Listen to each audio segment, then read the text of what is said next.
Today we're making spam fried rice. Let's get right to it. First, cut and dice your vegetables, 1/3 of your red bell peppers, 1/4 of your large red onions. Chop your scallions, mince your garlic.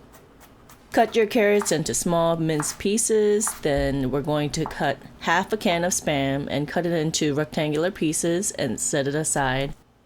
In a small bowl, scramble 2 eggs and set that aside. Add a tablespoon of avocado oil or any neutral oil in your pan and add scrambled eggs and stir for about a minute. Once the eggs are cooked, set that aside.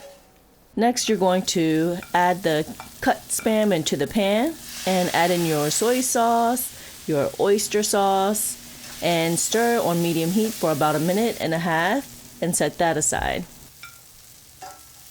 Next, place your chopped onions and carrots into the pan, along with the other tablespoon of avocado oil or neutral oil, and stir. Then add in your red bell peppers, thawed green peas, and garlic and continue to stir for another 1 or 1.5 minutes on medium heat.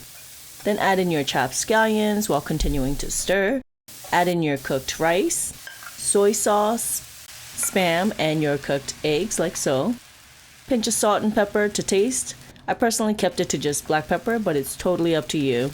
Add butter and stir for about 4 minutes or until all the ingredients are mixed well together. And once it's done, plate and enjoy. And that's it. Mokja. Let's eat.